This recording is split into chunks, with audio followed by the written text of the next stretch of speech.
Hey, what's up you guys? So today I decided that I really wanted to do a video that was genuine and that was really organic and free-flowing, but not planned, not super planned at least, because I feel like these are the videos that I resonate with the most, and I really hope that these are the videos that you guys will resonate with as well. So without further ado, I wanted to talk about the 12 laws of attraction today. And I pulled something up on my computer next to me, and it is just stating the 12 laws of the spiritual universe. And I said the 12 laws of attraction, but I just meant the 12 laws of the universe.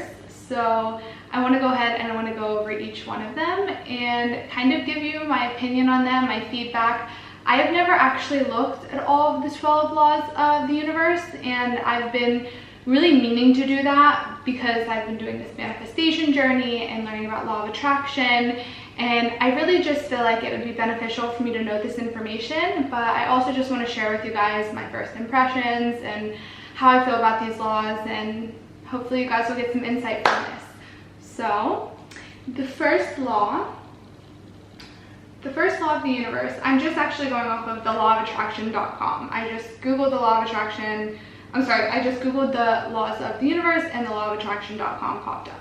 So the first law is the law of divine oneness. Let me put this in front of me.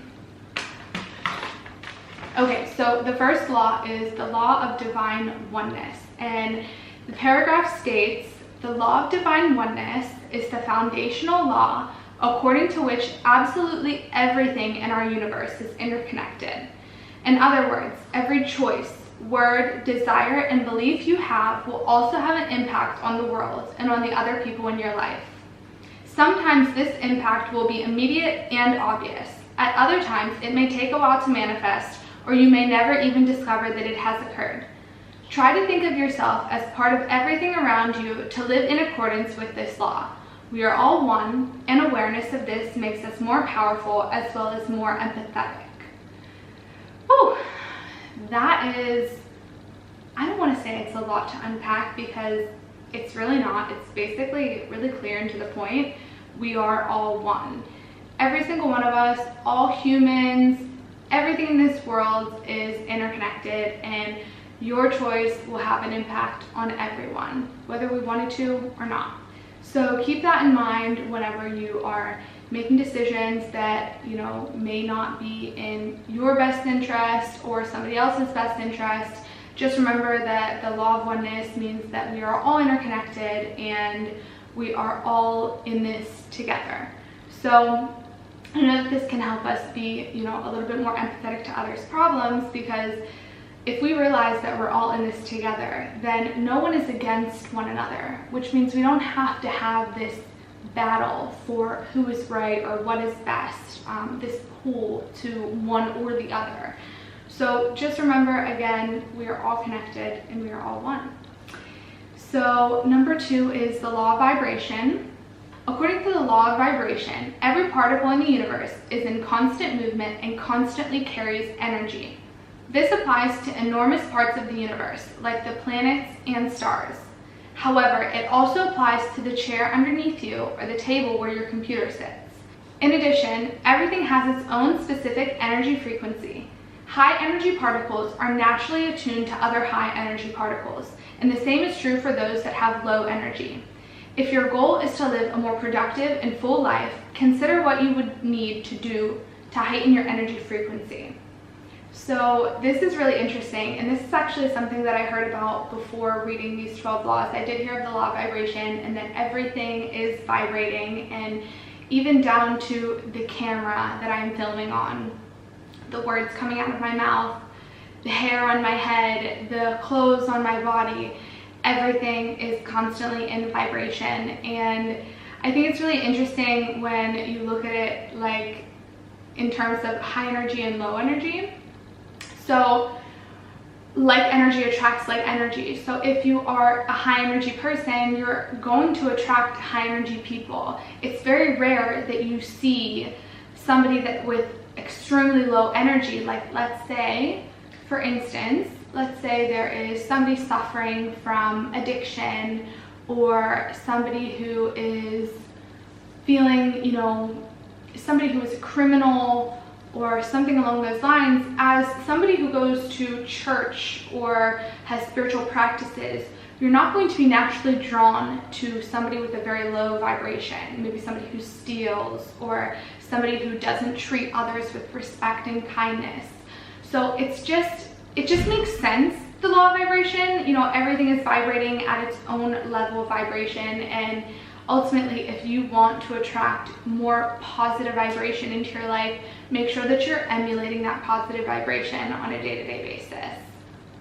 Okay, number 3 is law of correspondence. Now this one's very new to me. The law of correspondence is directly related to the foundational law of divine oneness. The key idea here is that patterns repeat throughout the universe, and that prominent patterns can also be found repeating on a very small scale. For example, think of the popular example of the spiral pattern that reappears in a huge number of places in the galaxy. Look for patterns in your own life and in your thinking, and notice how they repeat elsewhere in the world. As you do so, consider the kinds of pattern changes you might be able to make and how those will create change on a larger scale. Okay, if I understand this one correctly, it's almost like the law of correspondence is kind of like the law of effectiveness or the law of affected. So I'm just making that up. I don't think that's actually a law. I haven't read them all, but I'm assuming that's not a law. But something affects something else. So consider the pattern changes you might be able to make and how those will create change on a larger scale. So kind of like how your thoughts can become reality, and then your reality can change something else in the world, because your reality, your direct changes in what you make are directly affecting something else, because we are all divine oneness. So it is stating that it's directly related to the foundational law of divine oneness, which makes perfect sense because it's basically like the law of cause and effect. I think that was what I was going for at the beginning. I kind of feel like this is the law of cause and effect. Maybe there is already a law of cause and effect in here. So this is what I take from it. Let me know in the comments below if you guys have any other observations from this law. The 4th law is probably one that we all know best, and the 4th law is law of attraction.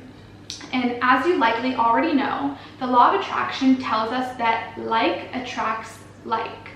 So positivity attracts positivity. Wealthiness attracts more wealthiness. Negativity attracts more negativity. So in order to have the things you desire in life, you have to work out how to vibrate on the same frequency as these things.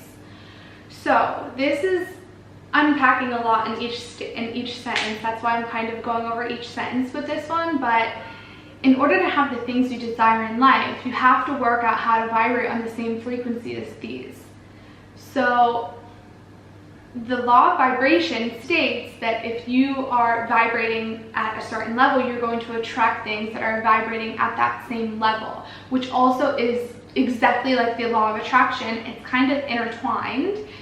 Because the law of attraction means that like attracts like. So what is like you is going to be attracted to you, and vice versa.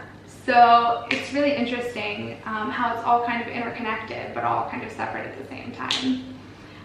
The more general lesson here is that being positive, proactive, and loving attracts more of the same into your life. And this is so incredibly true. I can't tell you from a personal experience enough how true this is for me. Whenever I am in a positive and proactive and really just happy, positive mindset, I see everyone around me as such. And if people around me are not vibrating at that level, they don't want to be around me. That's the thing. So these people will get out of your life. Even if they're near you, they might be near you, but it doesn't mean they're with you. It doesn't mean they're focusing on you. It doesn't mean they're focusing on your conversation.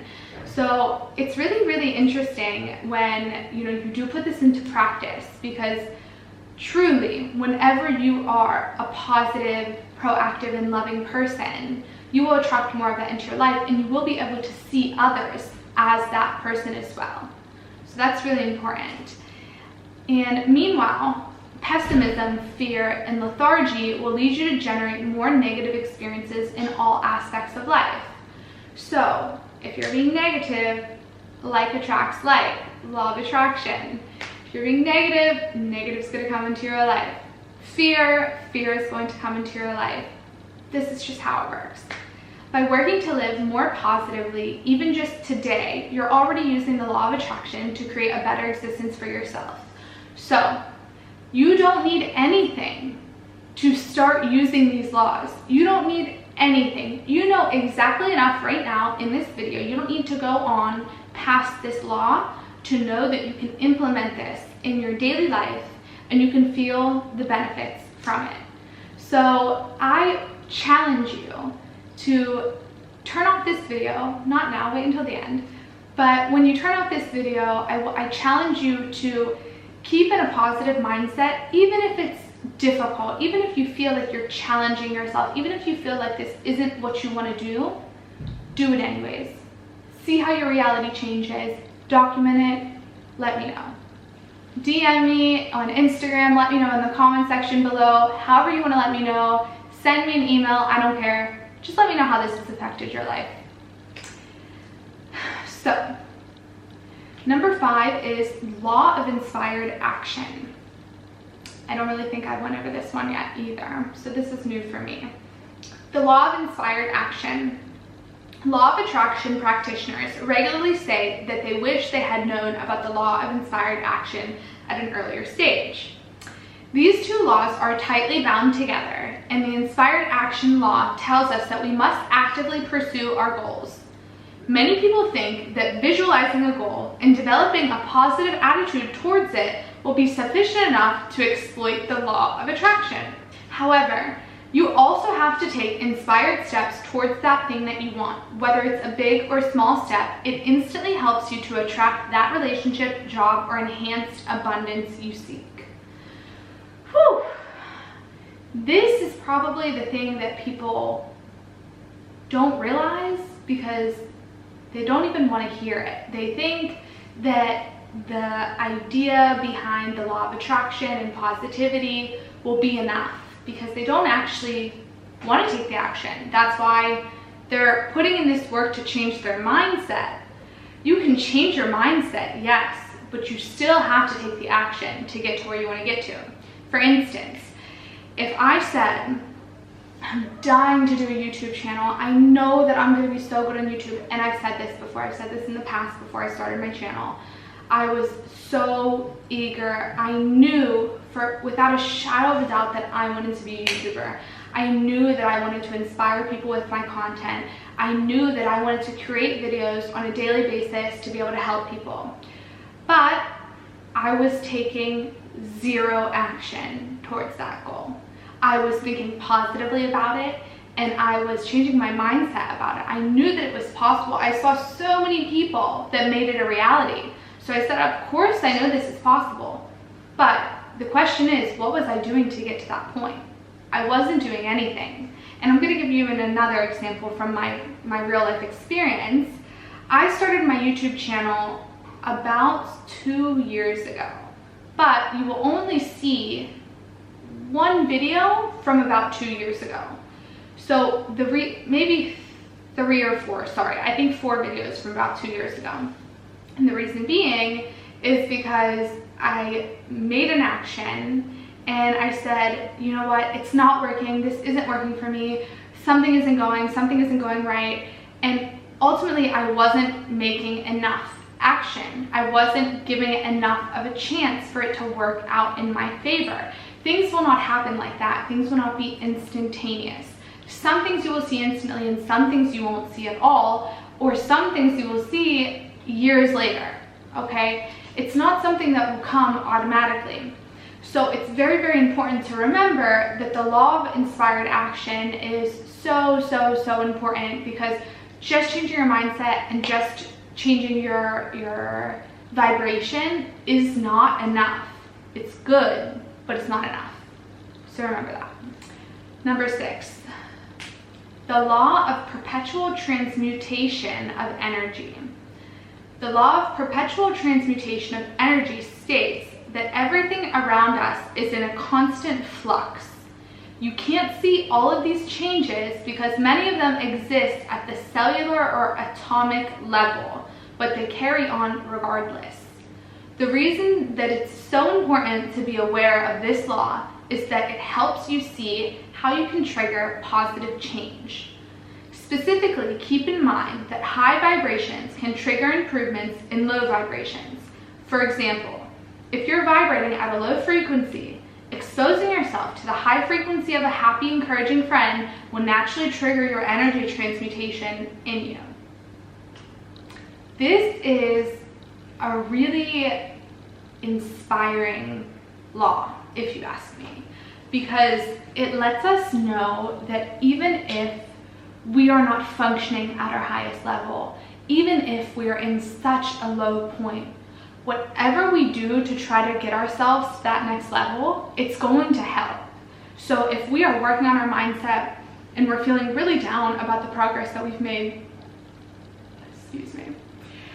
if we're feeling really down about the progress that we made, all we need to do is look at the effort that we put in already. And I guarantee you that that effort has created some positive effect or change on you. You may not see it right away, okay? It might be hard for you to grasp. It's not tangible enough for you to see right now, but this does actually happen. So for instance, if I'm having a bad day, and my boyfriend can be having an incredible day, he can be in such a good mood, his good mood will trigger my good mood, and vice versa. If he's having a bad day and I'm having a good day, my good mood will trigger his good mood. So it's just about putting yourself in the vibration of what you want and being open to the change, because you don't actually need to have the change right now. You don't actually need to be the most positive person in the world, the most impactful person in the world, the most influential person in the world right now. But if you're putting yourself around positive and influential people in this world, you're going to have an effect on yourself. Just the same way that if you are positive and you're putting yourself in a negative vibration. So, from my personal experience, when I lived at home for me is in Pittsburgh, Pennsylvania, and I lived in a suburb outside of Pittsburgh directly, but the suburb that I lived in was not the most positive and uplifting suburb. It was very much, to me, a black hole sucking the life out of me. I felt like every day I stayed there, my energy was getting sucked dry. Every day my vibration was getting lower and lower. And I could have been the happiest person in the world, but it would have been nearly impossible for me to sustain that positivity and that happiness if I didn't in turn put myself around that same type of energy, because like attracts like. So even if I am doing my best to attract what is the most positive in my deep and dark city, it's not going to be enough to uplift my positivity and make me more positive if it's vibrating lower than I am. Does that make sense? So if I'm vibrating here and somebody's like not negative but not really positive, it's not going to work for us to be so separate. So our energy levels will have to balance out. I would have to go down a little bit, they would have to come up a little bit. It never really, to me, when I have experienced it, it never really was that these people would come up to me. Okay, that was really difficult, especially where I was from. So I think it's really important to remember that you can put yourself in that position, but you can't depend on that. Okay, you need to depend on yourself, you need to depend on changing your own mindset, but it's definitely something that you can use when you're just having a bad day, or you're normally vibrating at a very high positive level, but you're having a, I don't know, PMS 1 month, or you just had a negative experience at your day job, or you're fighting with your boyfriend, or you're fighting with your parents. whatever the situation is, it's probably not a long-term situation that you've been dealing with, but something very short-term, something that lowers your vibration for the moment, but not ultimately and not permanently, okay? These are, again, all my takes on it, my opinion. I'm not any expert on this, not yet. So, I was right. There is a law, the law of cause and effect. And one of the most straightforward laws of the universe is the law of cause and effect, which tells us that all actions have a corresponding reaction. You will already know this, of course, when it comes to the physical aspects of the world. However, perhaps you haven't considered how this law might be applied to the spiritual aspects of our universe. Your spiritual life can impact the world around you, causing positive or negative reactions. Similarly, your physical environment can impact on your spirituality, whether for good or for ill. Ask yourself what types of relationships you see between the spiritual and the physical and how you might want to change them. This is, again, the thing that I immediately think back on is my environment at home when I was living at home with my parents in between college, and I was having a really hard time diving deeper into my spirituality. And it's not because of my parents specifically, it was really just the environment. So they have their own way of doing things and their own way of functioning on a day-to-day basis and their own idea of what is happy and positive. But for me, mine was different, and I think that happens with a lot of parents and children. And because of the difference in what we saw was in what we thought would be positive or negative, in return, it hindered my growth as a spiritual person. So I started going to yoga whenever I was at home, and I started to kind of dive into that world back in 2012, and it was really, really, really impactful for me, but it was also really difficult for me to go deep. It was really difficult because my environment wasn't the environment that fostered that relationship. It was an environment that hindered that relationship with myself. So that's really important to remember. Cause and effect is constantly happening in the world. So that's kind of how I take the law of cause and effect. I'm probably like all over the place with this, but again, I'm just giving you guys my first impressions on this. Now, law 8 is the law of compensation. And according to the law of compensation, you'll receive what you put out. This is similar to the law of attraction, but with the focus on the idea that compensation can come in many forms. For example, if you win a large amount of money, then you might think you're getting a reward. However, depending on how you have lived, your vast amount of wealth could lead to a worse life rather than a better life. Essentially, you reap what you sow. This law reminds you to be careful about how you treat others and indeed the planet. Whew, that is interesting. Okay, so you receive what you put out. So if you are putting out positivity and high vibes, you receive that, kind of like the law of attraction. And if you are putting out negativity and low vibes, you receive that.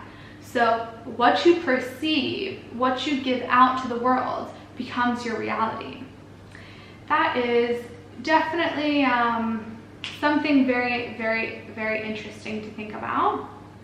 Now, the focus on the idea that compensation can come in many forms. So I think what I understand from this law is that this isn't necessarily about money. I think when we look at compensation, we think about money. And I think it's really about what you give, you'll get back tenfold. So for instance, if you see a homeless person on the side of the street and you give them money, whether they use it for drugs or not, your intention was good and you will receive that back tenfold. So this is what I'm understanding from the law of compensation, which again is really close to the law of attraction for me. Now, the 9th law is the law of relativity. The law of relativity is all about the neutrality of things when seen in isolation. So no particular person, experience, emotion, or action is evaluated as good or bad until you look at it in comparison with something else. For example, you might think you're poor, but perhaps that's because you have 3 wealthy uncles. By keeping this law in mind, you remain conscious of the fact that there are always multiple perspectives on anything that happens to you. Trying to slip into these alternative perspectives can make you more grateful and can also show you where you can make improvements in your life. So, law of relativity for me is kind of obvious. Everything is relative. So maybe you think, a lot of people don't like to compare suffering. I don't either, but I also think that there are some things that are worse than others. So for instance, somebody dying is much worse than somebody getting a cold, okay? Yes, they're both a struggle, but let's put it into perspective here. Somebody lost a life, somebody's sick for a few days. When you look at the law of relativity, I think this shows you that you need to put it all into perspective based on other things in life. So if you just look at a cold isolated, you can think, oh, this is terrible, this is not good. But if you put it in relation and relativity to somebody dying, this is definitely something that is worse, obviously. So for instance, they're saying that trying to slip into these alternative perspectives can make you more grateful. So a lot of times we say these are first world problems. Now, if you're listening to this, if you're watching this right now, you are definitely the type of person who can have first world problems, because anybody that has access to the internet, in my opinion, has the ability to say that they have first world problems. So for instance, my Wi-Fi is not working and I cannot upload a video for my YouTube channel. This is how I make money. This is how I want to make sure that I educate the population and I can give people my honest opinion on things and I can really help others. But my Wi-Fi is down. That might seem really bad, but if you look at it in relative to the fact that I am so lucky and so grateful that I have Wi-Fi, and there are people in this world who still don't have Wi-Fi. They still don't have access to these things on a daily basis. So it's all relative. So just keep that in mind. When you feel as though you're suffering or you have something bad going on, remember, it's all relative. Number 10, the law of polarity. The law of polarity. When thinking about the law of polarity, the most important thing to remember is that absolutely everything has an opposite, and that its very existence of these opposites allow us to understand our life. Consequently, when you go through something difficult, it will be this thing that helps you truly appreciate the good developments to come. By regularly reminding yourself of this, you can improve your resilience in troubled times. For example, though a bad breakup is painful, it teaches you what doesn't work for you in a relationship, helping you to eventually find what does. Now, I think you can also relate this to the law of relativity, but when you know sadness, you can know happiness. When you know negativity, you can know positivity. You can't know something is positive until you understand that there is an opposite, which means it's negative. You can't understand grief unless you understand pure happiness and ecstasy. You can't understand sadness unless you understand happiness. These things go hand in hand. You have to know one to know the other. So, for instance, things like struggling business. Let's say you're struggling in your business and you just wish that you can help people grow their business. You have a business that you want to help others grow their business, but you're struggling to even get off the ground. You're just like, how am I ever going to make this work? I'm struggling. I can't even do this. There is always something to use from that. So what you can do is you can say, okay, I'm struggling now. Doesn't mean I'm always going to be struggling. It just means this struggle is going to help me appreciate when I'm not struggling, when I overcome this struggle. Okay, I think it really shows a lot about how you can appreciate yourself and you can appreciate your growth. So I think it's very important to have the law of polarity. Law 11 is the law of rhythm. Sometimes called the law of perpetual motion, the law of rhythm is unsurprisingly focused on movement. In particular, it refers to the fact that all things come in cycles. You can see this in nature, for example, in the seasons and in the body's aging process. However, it equally applies to a person's life stages, and reflecting on this helps you to gain perspective. Today's seasons may be good, but nothing is permanent, so enjoy what you have while it lasts.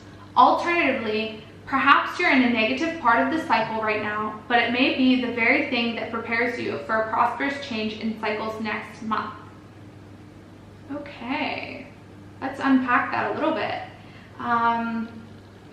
You can see this in nature and in people's life stages. Today's season may be good, but nothing is permanent, so enjoy what you have while it lasts. Okay, so basically they're saying that, from what I understand, they're saying that everything will come and everything will go. Nothing will stay the same. Okay, everything is constantly changing. There is a constant cycle of things that are constantly moving throughout the environment, throughout nature. So for instance, if you had a bad month at work, okay, it doesn't mean that next month is going to be bad. It doesn't mean that in next year it's going to be bad. It just means that this is a period in your life, okay? So from what I understand, they're saying that everything comes in cycles, of course, and that everything it's a period of time, okay? Nothing is staying the same ever. So remember, if you get stuck in this period where you feel like this cycle is a constant downward spiral and you're constantly doing things that are, nothing is working and it's just a roundabout circle and you're going on a hamster wheel, nothing can stay the same forever, okay? Something will change, positively or negatively, okay? You decide. Law number 12, the last law, is the law of gender. Finally, the law of gender has very little to do with biological sex.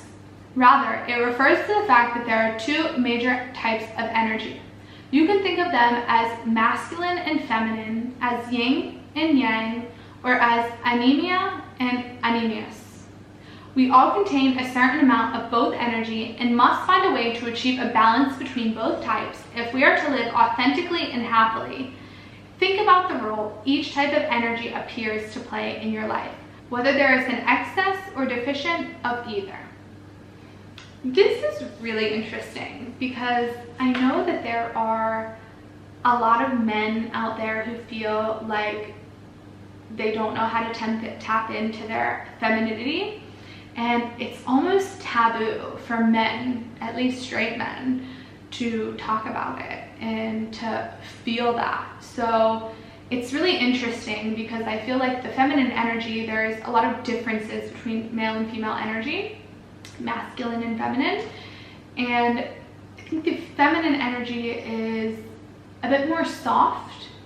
And I think that that's so frowned upon in society for men to be soft or softer and to have that balance between hard and soft, if you will. So I think it's a lot easier, in my opinion, or a lot more socially acceptable. I think it's a lot more socially acceptable for women to have masculine energy rather than men have feminine energy. But it is still frowned upon for women to have masculine energy. And the reason that I say this is because I struggle with this. I struggle with this a lot. I definitely have a very dominant and masculine energy, especially in my relationship and my relationships with people and just kind of the way that I live my life. And I think that my masculine side is dominating my feminine side a lot of the time, but I do work to find that balance between the two because it's not something that it's not something that will help you function at a higher level unless you balance them. Because if you're functioning with too much masculinity, you're not going to find the balance where you need the balance. For instance, if you are running a company and you're functioning mainly and only from masculine energy, maybe you need to speak to somebody to help solve a problem in your company, and you need a feminine energy to do that. And you're the only person who can do that. So you need to be both that masculine energy and that feminine energy in order to get the most out of your business. So it's really interesting. It's really interesting to think about. All of these laws to me are super interesting. I feel like they're all really intertwined and can all be kind of interpreted the same and differently at the same time, if that makes sense. So I really just wanted to go over all of this with you guys. I found this video really fun for me and really free flowing, and I kind of just spoke from my mind. So I don't even remember all the things that I said. I hope that everything made sense. If it didn't, I'm sorry. Rewatch the video if you'd like. And yeah, so I want to do another video like this for human design. If you are interested in human design, or you know any good sources from any good resources for human design, please let me know in the comments below. And thank you so much for watching. I really appreciate all of you guys tuning in, and I will see you guys all next time. Bye.